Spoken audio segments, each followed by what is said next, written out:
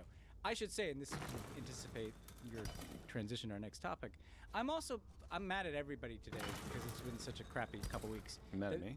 Not you. Okay, not our wonderful team here.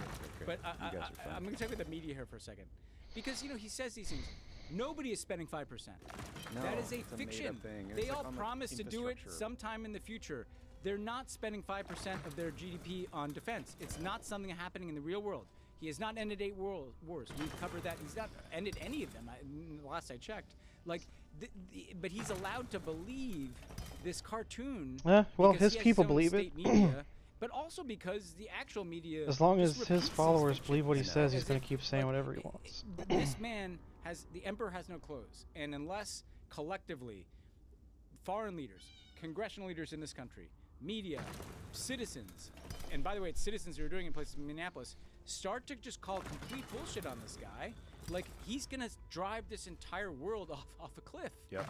Even on this NATO 5% spending thing, even if you believe for a second that they are all really going to spend 5%, the way it breaks down is it's like 3.5% on kind of like core defense spending, like guns and shit, and then 1.5% on this nebulous category of like cybersecurity or critical infrastructure or civil preparedness. Like, it's a fake thing. It's a fake thing, but he just repeats it over and over again. It drives me crazy. Okay. That felt good. I'm sorry for laughing so hard at the Macron Well, you thing. need a little levity. It's a reason, by the way, to subscribe to us on YouTube. Yeah. Because if you saw the glasses, What if there's not a button I have think to you'd push be to laughing. activate was it? one I'll be of those really things upset if where, I go like, through every I single one of cracked these once, and then I made the mistake of looking at you, and then you looked, and then we There just ends up couldn't being a make button eye I- contact, oh, I and passed it. We had to get it over with. Okay. Pod Save the World is brought to you by Acorns. I know from personal experience that investing can feel intimidating. You feel like you don't know what you're doing, like you don't have enough money, like you don't have enough time to focus on it. Instrumentalism. But once you start doing it, you will realize that all you have to do is put away a little The bit first of thought money that on I a consistent had basis, and it will grow was it has long something term. to do with You'll be very, instruments, very and happy with that's yourself. took So me many forever of to us think of only the focus on term. where our money is today. Let me Acorns look is that the up real financial quick. wellness app that cares about where your Because money my is first going thought was that tomorrow. like it Acorns had is a something to smart do way with give your musical money a instruments, chance but to I don't grow. think Acorns is I easy. You can don't sign up in think minutes and start automatically that investing your spare money, even if all you have is what you're spare referencing. change. Acorns grows with you, whether you're just starting out or thinking about settling down. Acorns supports your big and small goals across Philosophy every viewing life ideas, stage. theories, and Acorns concepts potential as screen useful shows you the tools power or of instruments compounding, for how your prediction, money could grow over explanation, time. and problem Plus, you can solving, quickly adjust how rather much than you're as investing literal every day, truths week, or about month to make sure reality, you're building toward your emphasizing goals. practical Acorns is effectiveness all-in-one, no more over finance apps cluttering up correspondence your to phone. an objective Acorns, you end. can invest, save, and give your money a chance to grow in one trusted place. Sign up now and A Acorns will boost pragmatic your new account with philosophical $5 approach which bonus regards an investment. activity, Join the over 14 million such as all-time science, customers law, who've or already education, saved and chiefly as invested an over instrument or $27 tool billion with for Acorns. some Head practical to purpose, acorns.com/world rather than more or rather than in more absolute or ideal terms. Yes. That is how I view politicians. Results do not predict or represent the performance of any Acorns portfolio. Investment results will vary. Investing involves risk. Acorns Advisors LLC, an SEC registered investment advisor. View important disclosures at acorns.com. I mean, aside from being mostly corrupt, but you know what I mean. To me, they are an instrument of the voters to push forth policies that they both want and need. Strict code of conduct and are fully licensed in the U.S. BetterHelp does the initial matching work for you. So the idea of using something as an instrument rather than having it be a specific ideology. More of experience and industry-leading match fulfillment rate means they typically get it right the first time. If you aren't happy with your match, switch to a different. Because I don't feel like I strictly adhere to the ideology of the Democratic or Republican Party. However, I would view the Democratic Party, generally speaking, as an instrument that is better suited to improve the conditions of this country. Back to serious shit. So, the last week when we recorded, it seemed like the United States was on the cusp of bombing Iran again. And that is because Trump said he would, quote, rescue the Iranian protesters if the Iranian regime started killing them. Trump even urged protesters to, quote, take over your institutions. And then he said, help is on its way. But then the Iranian regime cut off the internet and started massacring innocent people. And Trump so far has done absolutely nothing. So we don't know exactly how many people were killed. There's a number of organizations that estimate like in the range of several thousand, like 4,000 confirmed deaths. Other outlets have much higher estimates. I saw one as high as 16,000 people killed, tens of thousands, hundreds of thousands injured. We just don't know. But look, as listeners know, we were not in favor of Trump going to war with Iran. But what is so awful in this case is that Trump clearly got hundreds, if not thousands, of additional people killed by promising them protection and then doing nothing to actually help them. Outcome means everything to you, though, so what does ideology matter? On kind of TikTok backstory because of how he in order for me to support an outcome, it has to match my own ideology. Were first, you know what I mean? When Trump promised to rescue these protesters, the United States did not have the sufficient military assets in place they needed to conduct a large-scale operation against Iran.